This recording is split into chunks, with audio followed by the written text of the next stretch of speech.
샬롬. 예수님을 따르는 40일. 우리 친구들 예수님을 생각하며 사순절을 잘 보내고 있나요? 오늘은 사순절 네 번째 주일이에요. 오늘도 이 시간 우리 친구들이 있는 자리가 바로 성전임을 기억하며 살아계신 하나님 앞에 예배하겠습니다. 내가 네 허물을 빽빽한 구름같이 네 죄를 안개같이 없이 하였으니 너는 내게로 돌아오라. 내가 너를 구속하였음이니라. 하나님은 영이시니 예배하는 자가 영과 진리로 예배할지니라. 아멘.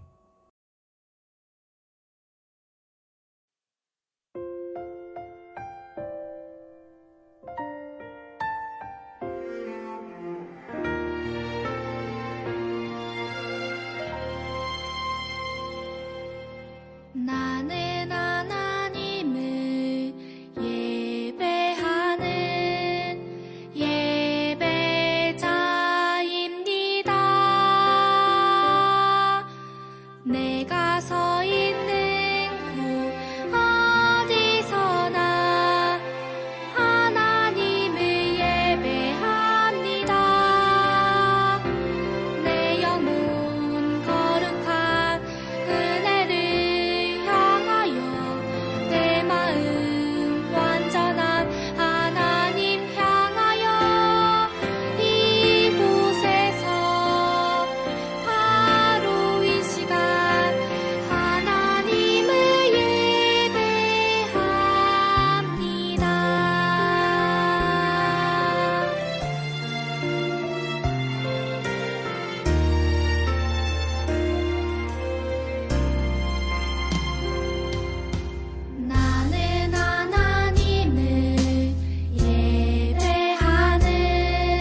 오늘 이 시간 우리들에게 주시는 하나님 말씀은 누가복음 14장 24절에 있는 말씀입니다. 이 말씀을 읽을 때 살아계신 하나님의 음성을 다 함께 들을 수 있기 바랍니다. 하나님의 말씀입니다. 이 내 아들은 죽었다가 다시 살아났으며 내가 잃었다가 다시 얻었노라 하니 그들이 즐거워하더라. 아멘.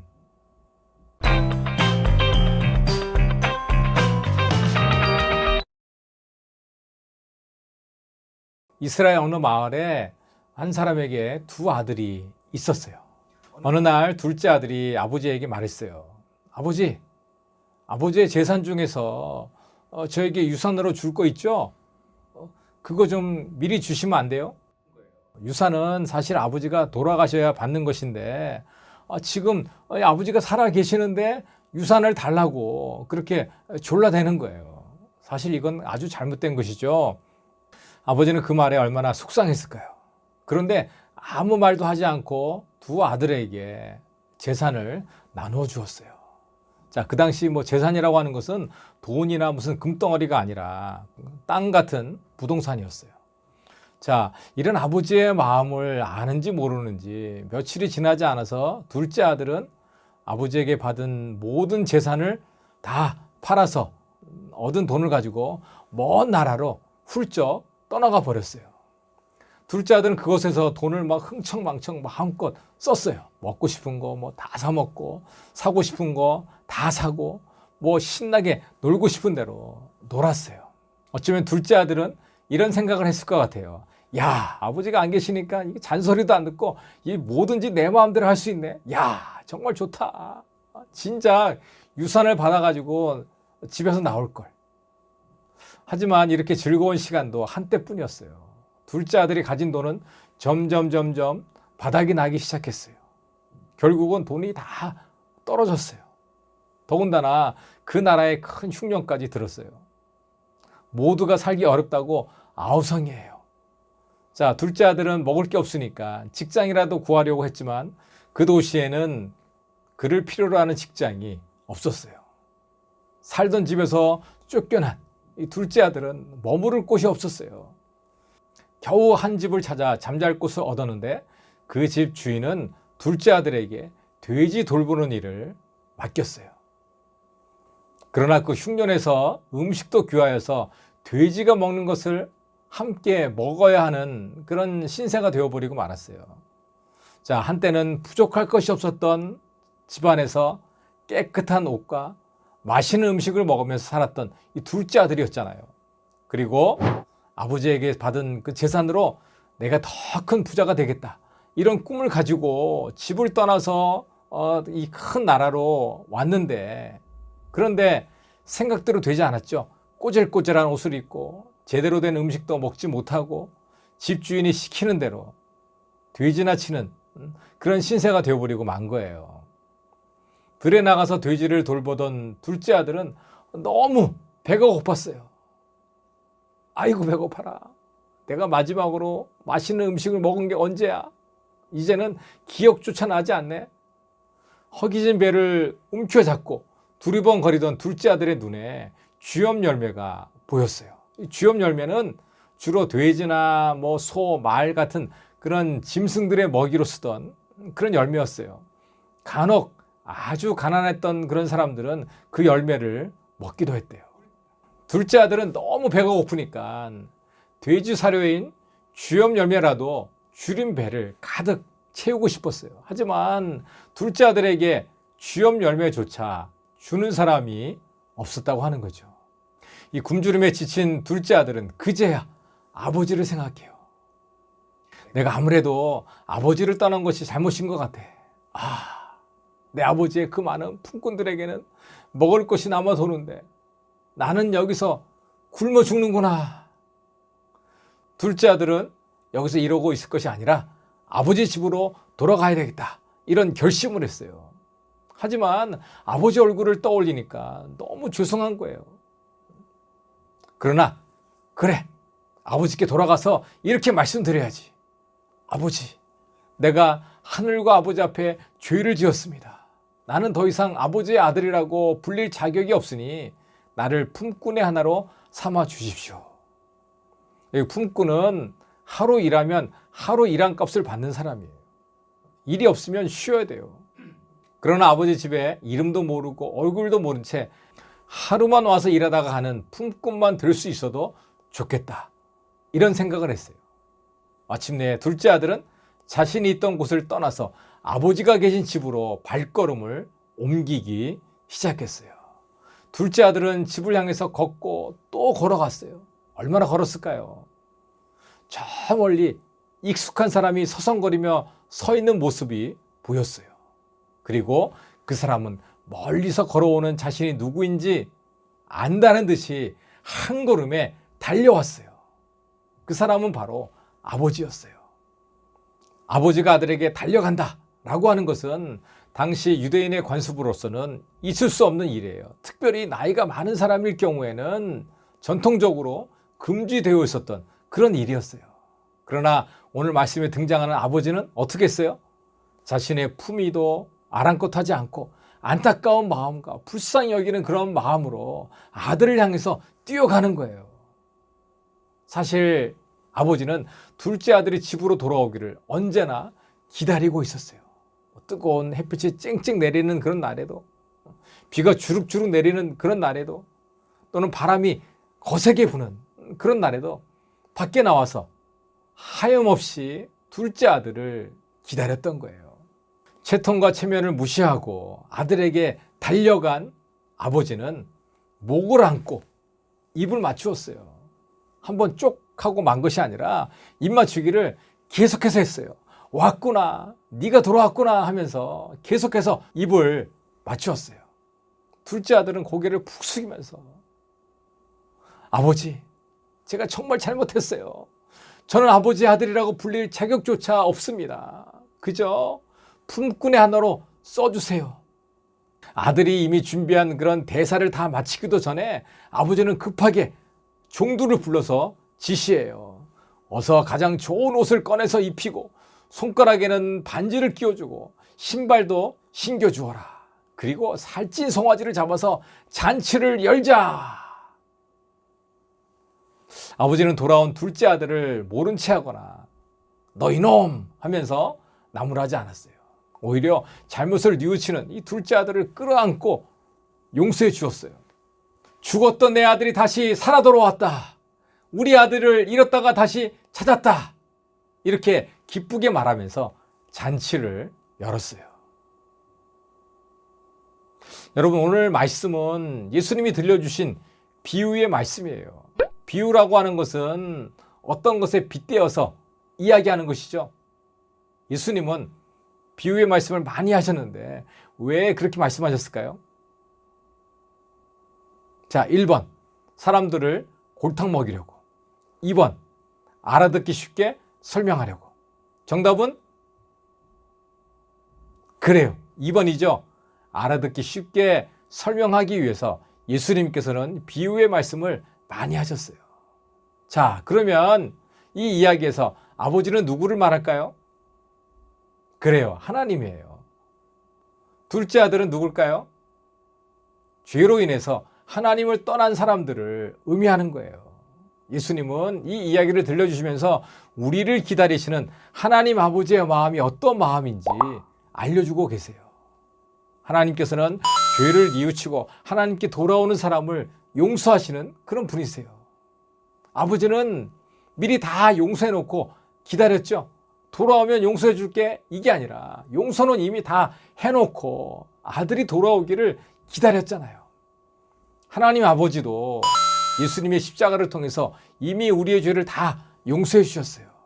그 사실을 믿고 회개하고 하나님께 돌아가기만 하면은 하나님께서는 과거를 묻지 않고 다 용서해 주시는 거예요. 그리고 하나님께 돌아온 한 사람으로 인해서 큰 기쁨의 잔치를 여시는 것이죠. 사랑하는 다음 교육국 친구들, 예수님은 이러한 하나님의 크신 은혜를 전하기 위해서 이 땅에 오셨어요. 하나님의 이 큰 사랑을 우리들에게 보여주시기 위해서 이 땅에 오셨어요. 예수님께서는 이 땅에서 하나님을 떠나 죄에 빠져 살아가는 사람들을 구원하시고 또 하나님의 사랑을 전해주셨어요. 사순절 네 번째 주간을 보내면서 이 땅에 오셔서 우리를 향한 하나님의 사랑과 은혜를 전해주신 그 예수님을 기억할 수 있는 우리 친구들이 될 수 있기 바랍니다. 그리고 언제나 넓은 품으로 우리를 기다리시는 하나님의 은혜에 감사하는 우리 친구들이 될 수 있기를 주님의 이름으로 축복합니다. 자, 우리 이 시간 함께 기도할 건데 잠깐 조용히 눈을 감고 우리 친구들 한번 생각해 보세요. 혹시 우리는 둘째 아들과 같이 하나님의 품을 떠난 사람들은 아닌가요? 오늘도 하나님 아버지께서는 잃어버린 아들을 찾고 계세요. 혹시 하나님 아버지를 멀리 떠났다면 이 시간 하나님 앞에 회개하며 하나님 앞으로 돌아오세요. 또 우리 주변에 하나님을 떠난 친구들이 있다면 그 친구들을 위해서도 함께 기도하겠습니다. 우리 조용히 침묵 가운데 잠깐 기도하도록 하겠습니다. 영손이 십자가 지시었네 맨날 사랑하나 맨날 사랑하나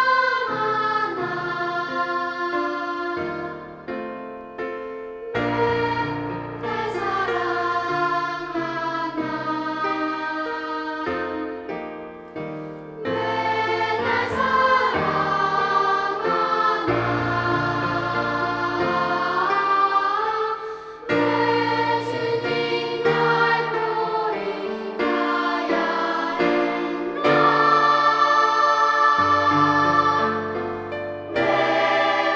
맨날 사랑하나.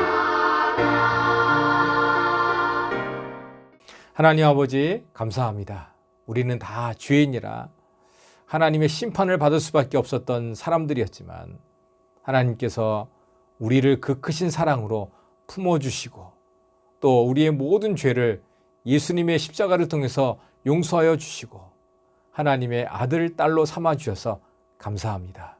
우리가 하나님의 품을 떠나는 자들이 아니라 늘 하나님 아버지와 함께 살아가는 그런 친구들이 될 수 있도록 인도해 주세요. 예수 그리스도의 이름으로 기도합니다. 아멘.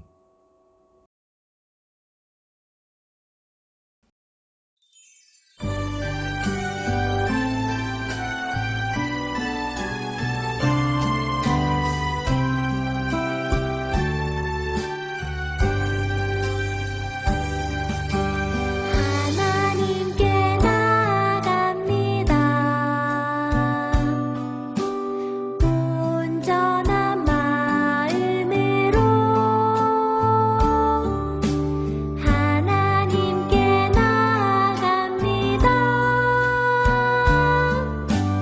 온전한 마음으로 내 힘과 뜻 정성 모두 하나님께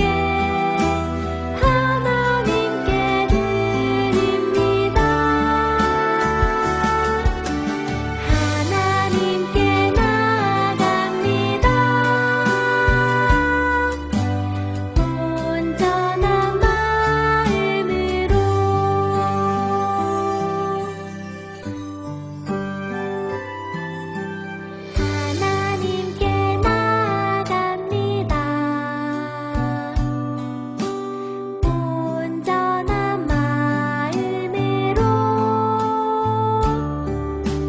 하나님께 나갑니다. 온전한 마음으로 내 힘과 뜻 정성 모두 하나님께 드립니다. 하나님 기도하겠습니다.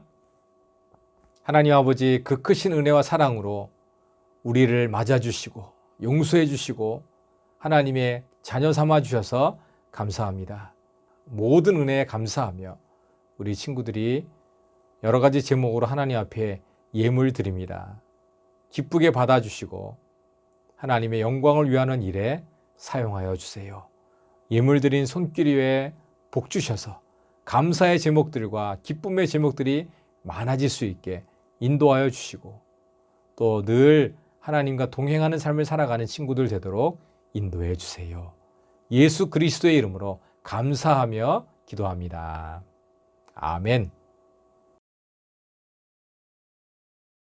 이제는 우리를 대신해서 십자가에서 피 흘려 죽으신 우리 주 예수 그리스도의 은혜와 우리를 끝까지 기다리시는 하나님 아버지의 그 크신 사랑과 성령님의 교통하심과 인도하심과 충만하심이 하나님 아버지의 그 크신 사랑의 품에 늘 살아가기를 원하는 우리 다음교육국 아동부 어린이들 위해와 이들의 가정과 이들의 학교 위에 또한 우리 선생님들 위해 이제로부터 영원까지 함께 계시기를 축원하옵나이다.